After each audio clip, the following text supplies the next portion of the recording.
लोग क्या है कि काफी पाप पाप से भरे हुए हैं। ये सारे पाप का पाप होने से फिर उसका रिजल्ट क्या है? रिजल्ट है कि आयु भी कम है, बुद्धि भी कम है ना। मतलब सोचने समझने की शक्ति वो भी छीन है। तो ये सारा चीज बुरी हालत है हमारी। तो इन सब स्थिति में फिर भगवान की भक्ति और ये वर्णाश्रम धर्म, इन सभी को पालन करना। बेसिकली वर्णाश्रम धर्म क्या है? वर्णाश्रम धर्म में बेसिकली शरीर को टिकाने के लिए वर्ण और आध्यात्मिक उन्नति के लिए आश्रम। तो इन चीजों को पालन करना, जैसे क्या था कि ब्रह्मचारी एक मतलब कलयुग के इफेक्ट से कैसे ये चीजें अफेक्टेड हो रही है, उसको एक बार हम लोग समझते हैं कि कैसे वर्णाश्रम धर्म अफेक्ट हो रहा है। जैसे वर्णाश्रम धर्म क्या है कि अगर वर्ण की बात करें और आश्रम की बात करें, तो वर्ण क्या था? हमारा ब्राह्मण क्षत्रिय वैश्य शूद्र, है ना। सभी अपने अपने साइको फिजिकल नेचर के हिसाब से कार्य करें, और उसी तरह और सभी अपने शरीर को टिकाने के लिए जैसा जिसका साइको फिजिकल नेचर है वो उस तरीके से कार्य कर सकता है ना।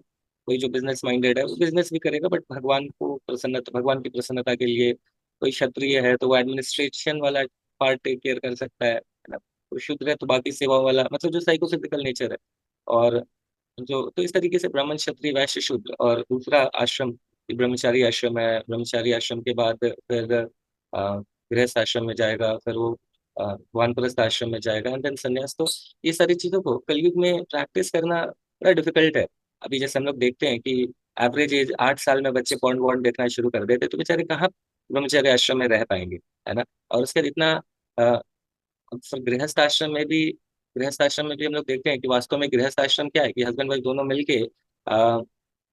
मिलके आध्यात्मिक प्रगति के लिए साथ में मिलके कार्य करें। और कलयुग के प्रभाव के कारण इतना मारपीट मचा के रखते हैं, कहाँ से वो साथ में मिलके भगवान की भक्ति को सेंटर में रखे। सब तो अपने आप को सेंटर में रखना चाहते हैं, है ना। तो वो भगवान कहाँ से सेंटर में आएंगे? तो फिर वो गृहस्थ भी मुश्किल है। गृह मेरी भले बनना आसान है। जो गृहस्थ गृह मेरी मतलब है कि हर बात पे द्वेष करे दूसरे से। तो हम लोग देखते हैं कि बड़ा आसान है एक दूसरे से ही द्वेष करना, पड़ोसी से तो छोड़ ही दीजिए। एक दूसरे से भी द्वेष चलता रहता है। तो वानप्रस्थ, तो फिर भूल ही जाइए। वानप्रस्थ क्या है कि कंप्लीटली डेडिकेट कर देना भगवान की सेवा में एक समय के बाद अपने जीवन को। तो और फिर फाइनली संन्यास। तो ये सब चीजें मतलब बहुत डिफिकल्ट है ना, कलयुग में इन सभी पालन करना, क्योंकि बिकॉज ऑफ इफेक्ट्स ऑफ कलयुग बहुत डिफिकल्ट है। तो इसीलिए प्रभुपाद जी ऐसा बेसिकली चाहते तो थे। तो वर्णाश्रम के ऊपर शिला प्रभुपाद जी काफी फोकस करते थे। कुछ थोड़ा बहुत वर्णाश्रम सिस्टम स्टैब्लिश प्रभुपाद जी ने करा भी था। तो कुछ ऐसे कम्युनिटीज वगैरह डेवलप करी जहाँ इस तरीके से डिवोटीज रह सके और काइंड ऑफ पालन कर सके। बट वही प्रभुपाद जी बता रहे हैं कि बिकॉज इतना पाप है ना कि लोगों को फिर वो बहुत मुश्किल है।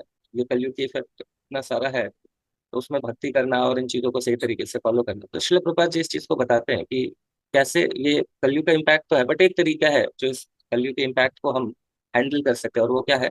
भक्ति। हरे नाम हरे नाम एव केवलम कलऊ नास्ते व नास्ते व गतरन था। कि कलयुग के ये क्या करता है? कलयुग के इम्पैक्ट को खत्म करता है। तो बोला कि चलो हमारे अंदर कितना भी पाप हो चलेगा, लेकिन स्टिल हम भक्ति तो कर सकते हैं, कितना भी पाप होना ये कोई दिक्कत की बात नहीं है, चलेगा। बस सिर्फ क्या होना चाहिए कि हम अगर अच्छे से भगवान की भक्ति करें, तो फिर इन सारे पापों से भी हमारा काम हो, मतलब कोई ज्यादा इफेक्ट नहीं करेगा। बट प्रॉब्लम क्या है कि फिर ये बता रहे कि बट पाप होने से क्या होगा? पाप होने से भक्ति भी अफेक्टेड होती है। इवन हम लोग देखते हैं ना वाल्मीकि जी के केस में भी कि पाप तो था, तो इतना पाप था कि मतलब वो नाम भी नहीं ले पा रहे थे, राम नाम भी ठीक से नहीं निकल रहा था। तो पाप होने के कारण भक्ति भी कहीं ना कहीं इम्पैक्ट तो करती है ना। भक्ति भी, फिर हमारा भक्ति में भजन में मन नहीं लगेगा, ठीक से हम नाम नहीं कर पाएंगे, विचलित रहेंगे। तो भक्ति एटलीस्ट थोड़ा बहुत तो रहे, भक्ति करने के लायक कुछ तो रहे। बट प्रॉब्लम कलयुग में ये है कि भक्ति करना भी इतना आसान नहीं है ना। बिकॉज ऑफ पाप है, आलस है। अभी कई डिवोटीज बोलते हैं, प्रभु जी हम लोग सुबह में चैंटिंग करना चाहते हैं, बट हमारा इतना आलस है, हम उठ नहीं पाते हैं। इतना तमोगुण है, रात में सो नहीं पाते हैं। इतना बेचैन है कि हम आधे घंटे एक साथ बैठ के वो माला नहीं कर सकते हैं। तो ये पूरा दिल ये बेचैन है टाइप का सिचुएशन चलता रहता है ना। तो मतलब कैसे करें भक्ति भी? तो यहाँ पे फिर ये भी चीज भगवान बता रहे हैं कि ऐसा होना तो मुश्किल है, लेकिन इसके लिए फिर क्या होगा कि पाप कम होगा तो ही भक्ति में स्थिर रहेंगे, नहीं तो स्थिरता नहीं आती है ना। फिर वही मतलब बड़ा डिस्टरबेंस रहेगा, माला ठीक से नहीं होगी, रेगुलर नहीं होगी, ये सब चीज रहेगा। तो अगर ये होगा तो कलयुग का इम्पैक्ट खत्म होगा, तो हम अच्छे से आराम से पीसफुली भक्ति कर सकते हैं। बट प्रॉब्लम है कि पाप ज्यादा हो जाने के कारण फिर भक्ति को भी इम्पैक्ट करता है। तो अभी क्या करें? तो अभी सिंपल तरीका क्या बता रहे हैं भगवान कि पाप खत्म हो जाएगा, पाप का टेंशन मत लो, बट सरेंडर तो करो, है ना। तो अगर आप सरेंडर कर रहे हो तो भगवान बोल रहे हैं सर्वधर्मान् परित्याज्य माम एकम शरणं व्रज अहम त्वं सर्वपापेभ्यो, है ना। तो भगवान तो बता रहे हैं कि जो पाप है उससे रक्षा, ये सबको मैं मतलब मैं खत्म करूंगा, टेंशन मत लो, I will take care of all the sin, आपका जितना भी पाप है। तो ये भगवान बोल रहे टेक केयर कर, बट सरेंडर तो करो, आप भक्ति करने का प्रयास तो करो, है ना। दूसरा यहाँ पे भी जो अभी हम लोग पढ़ रहे थे, एक और में भी, कि भगवान बोल रहे हैं कि ये जो महात्मा जन अभी जो पापी नहीं है उनके विषय में क्या बता रहे हैं, जो पापी नहीं है फिर फाइनली वो करते क्या है, तो उनका क्या स्थिति है बता रहे कि जो महात्मा जन है ना, ये मेरे गुणों का नितांत कीर्तन करते हुए, दृढ़ निश्चय पूर्वक प्रयत्न करते हुए, मुझे प्रणाम करते हुए मेरी भक्तिमय सेवा में लगे रहते हैं ना।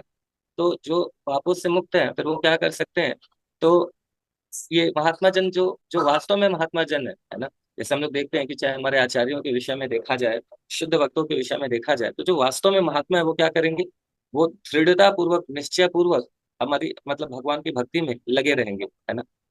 लेकिन हमारे लिए क्या है, बड़ा मुश्किल है, क्योंकि बिकॉज ऑफ सो मेनी पाप एंड ऑल। तो हमारे लिए बस सिंपल सा प्रभुपाद जी का इंस्ट्रक्शन दे रहे हैं, बस एक छोटा सा इंस्ट्रक्शन दिया है उनको कि आप बहुत टेंशन मत लो, है ना। हमें विद्वान नहीं भी हैं, पाप भी बहुत ज्यादा है, तो हमारे लिए बस एक ही चीज रहेगा कि हम उन चीजों को प्रैक्टिस करेंगे, तो थोड़ा सरेंडर की आवश्यकता होगी, थोड़ा डेडिकेशन की आवश्यकता होगी।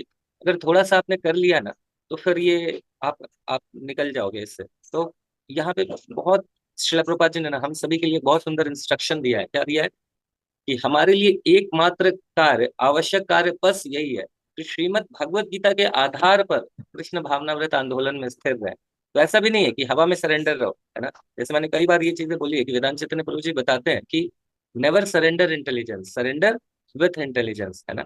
तो शास्त्रों के आधार पे हम थोड़ा सा सरेंडर डेवलप करें हमारे आध्यात्मिक जीवन के लिए, है ना। जो भी चीजें बताई जा रही है, अगर थोड़ा सा सरेंडर करके, क्योंकि यही आसान नहीं है ना, कलयुग में इतना द्वेष, इतना ईर्ष्या, बेचारे मतलब डिवोटीज, मतलब ये देखने को मिलता है कि इवन अपने बराबर वाले जो डिवोटीज है उनके साथ द्वेष होता है।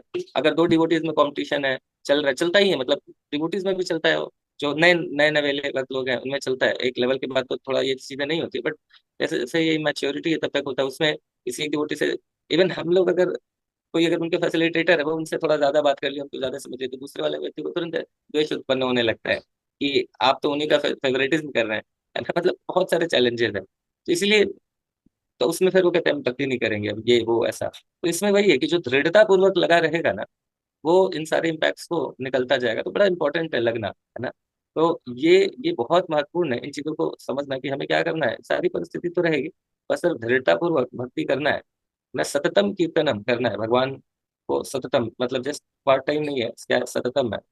और अगर ये चीजें नहीं कर रहे हैं तो हमारी एक ऐसी स्थिति है, हमारी स्थिति वैसी ही है जैसी कि बता रहे हैं कि जानिए सुनिए इस खाई वो, मतलब हम लोग सब चीज समझते हुए, हम स्पेशली हमारी स्थिति क्या है ना, ये प्रेयर बड़ा महत्वपूर्ण है। ये हमारे आचार्य, ये नरोत्तम दास ठाकुर ये गाते हैं, ये भजन ना सभी को याद करना चाहिए, एटलीस्ट नहीं भी याद करे तो सुनना चाहिए, बड़ा महत्वपूर्ण भजन है। देखिए इसमें यही बता रहे कि हरि हरि विपुले जन्म गोनाइनु, मेरे प्रिय भगवान श्री कृष्ण, मैंने अपना समय व्यर्थ ही गवा दिया, क्यों? मनुष्य जन्म पाया राधा कृष्ण ना भजिया, जानिया सुनिया वे सिखाइनु। तो मैंने यह मनुष्य जन्म प्राप्त किया जो केवल श्री कृष्ण को जानने के लिए है, बाकी सारा कुछ डिटेल्स है, बाकी सारा कुछ है इस स्तर पे पहुंचने के लिए, घर बनाना है। हाँ, ये सारा वर्णाश्रम किसी लिए है? वर्णाश्रम इसीलिए तो है, और क्या है, यही चीज है, इसी बात को जानने के लिए, क्या कि राधा कृष्ण को जानने के लिए, और कुछ है ही नहीं। इस सब कुछ इसी वास्तव में उसका परम लक्ष्य यही है। हम चाहे घर बना रहे हैं, चाहे फैमिली बना रहे हैं, ये बना रहे हैं, जॉब कर रहे हैं, सब चीज ताकि हमारा जीवन थोड़ा स्टेबल हो सके। तो क्या करें फिर, स्टेबल ही करते थोड़ी रह जाएंगे, सिर्फ स्टेबल करके करना क्या, क्योंकि अनस्टेबल तो हम होने ही वाले हैं कुछ सालों के बाद, है कि नहीं। तो वास्तव में ये स्टेबल कुछ समय के लिए, मतलब ये अपने आप को इतना स्टेबल करने का प्रयास का फायदा क्या है, क्योंकि कुछ समय तो पक्का अनस्टेबल हो जाएंगे, है ना। तो फिर फायदा क्या है? तो बस एक ही है, क्या करना है, मैंने यह, तो भगवान को जानना। तो अगर ये हमारी स्थिति क्या है कि मैंने ये मनुष्य जन्म प्राप्त किया है जो केवल और केवल श्री कृष्ण को जानने के लिए, क्यों कृष्ण को जानना है ना, क्योंकि भगवान बोल रहे हैं, है ना। भगवान बोल रहे हैं ना कि मेरा जन्म कर्म चम दिव्यम, है ना, और मेरा जन्म कर्म दिव्य है, जो भी इसको जान लेता है उसको इस मटेरियल मिजरेबल संसार में वापस आना नहीं पड़ता है। तो हमारा परम लक्ष्य क्या है, एक ही है, भगवान कृष्ण को जानना। बट हमारे जैसे लोगों के लिए नरोत्तम दास ठाकुर क्या बोल रहा है, ये सब हमको पता है, हमने सब प्रभुपाद जी की पुस्तकें पढ़ ली है। लेकिन प्रॉब्लम हम लोग क्या कर रहे हैं, हमने फिर भी अपने समय को व्यर्थ ही नष्ट कर दिया है और कर रहे हैं ना। फिर भी हमारे समय को हम नष्ट कर रहे हैं और इस अवसर का लाभ नहीं उठा रहे हैं। मैंने श्री राधा कृष्ण के भजन की सिवाय और क्या किया है, और सब कुछ किया है ना।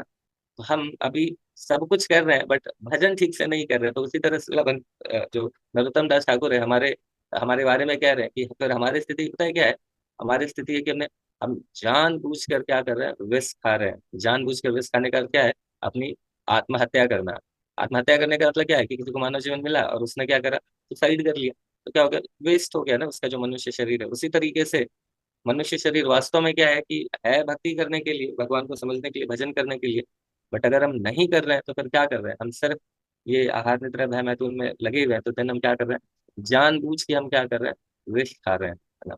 जानबूझ के विष खा रहे हैं। तो इस विष खाने से बचना है और अपने जीवन को सिंपल रखते हुए, है ना, अपने जीवन को सिंपल रखते हुए और एक कैलकुलेटेड अपना एक मतलब तरीके से अपना सारा कुछ मेंटेन करते हुए प्रयास करना है कि हम जितने ज्यादा से ज्यादा हो सके एब्जॉर्ब हो सके भगवान के भजन में। वास्तव में एक्चुअली वर्णाश्रम सिस्टम को स्टैब्लिश करने का पर्पस यही है कि नॉर्मली बड़ा डिफिकल्ट है ना इतना ऐसा जॉब, हमारा जॉब का रिक्वायरमेंट हो जाता है। हमारे जॉब का रिक्वायरमेंट ऐसा ही है ना कि हम लोग मतलब क्या करें, इतना इनसिक्योरिटी है ना, इतनी इतनी ज्यादा इनसिक्योरिटी है सभी के हृदय में।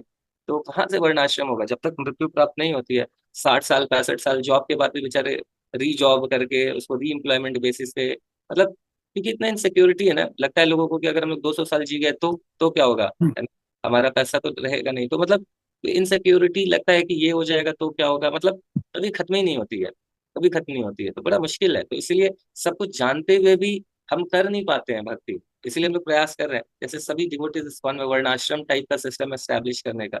हम लोग भी वही जैसे हम लोग भी कोशिश कर रहे हैं ये ग्रेटर नोएडा वेस्ट में अगर राधा गोविंद जी की कृपा से ऐसा कुछ हो पाए तो छोटा छोटा सा वर्णाश्रम हम लोग भी काइंड ऑफ स्टैब्लिश करने का प्रयास कर सकेंगे। गुरुकुल रहेगा एंड बाकी डिवोटीज रहेंगे। तो हम लोग भी प्रयास तो हमारा उसी डायरेक्शन में है कि जो इनसिक्योरिटी वाला है ना लोगों को, मतलब एकदम ऐसा ये रहता है कि रिस्पॉन्सिबिलिटी सारी निभ जाती है बट फिर भी डर लगता है कि कौन देखेगा, कौन सोचेगा, कौन करेगा। बट अगर हम लोग जैसे प्लान कर रहे हैं कि 80 90 100 डिवोटीज एक साथ रहेंगे तो फिर ये इनसिक्योरिटी वाला टेंशन नहीं है ना। फिर वो क्या है कि अगर ठीक है अपनी रिस्पॉन्सिबिलिटी सभी ने निभा लिया, उसके बाद वहां पे आराम से रह रहे हैं, मंदिर में सेवा कर रहे हैं। फिर बाकी डिवोटीज है ना उनका टेक केयर करने के लिए मंदिर में प्रसाद भी 2 टाइम का तो मिल ही रहा है, तो मंदिर में सेवा कर रहे हैं। एंड तो मतलब इस तरीके से बाकी डिवोटीज भी हैं उनका टेक केयर कर सकते हैं। तो काइंड ऑफ फैमिली की तरह सभी लोग रह सकते हैं। तो जो बहुत एंग्जाइटी होती है ना कि क्या होगा पता नहीं, अगर उस एंग्जाइटी में लोग अपना अपना गोल पता होते हुए भी, है ना, बहुत सारे लोगों को पता है गोल कि ठीक है मुझे भक्ति करनी है बट इतना इतनी एंग्जाइटी है कि क्या होगा क्या नहीं होगा। तो सोचते हैं कि ये कितना कहाँ तक जाए जो कुछ स्टेबल कर पाए, जबकि वो संभव है नहीं। तो ये वर्णाश्रम में ही संभव है ना, कि सारे डिवोटीज एक साथ रहें, सभी लोग एक दूसरे का एक फैमिली के रूप में एक दूसरे का टेक केयर करें जिसको जरूरत हो, है ना, कुछ भी इस तरीके से। तो वही मतलब इस तरीके का प्रभुपाद जी की भी काफी इच्छा थी। तो ये वर्णाश्रम टाइप का धर्म स्टैब्लिश हो, लोग इस तरीके से कार्य कर सके ताकि जो एंग्जाइटी हो उससे बचे और ये जानिए सुनिए विस्थाई वो नहीं हो। ठीक है। Hare Rama, Rama Hare Hare, Hare Krishna, Hare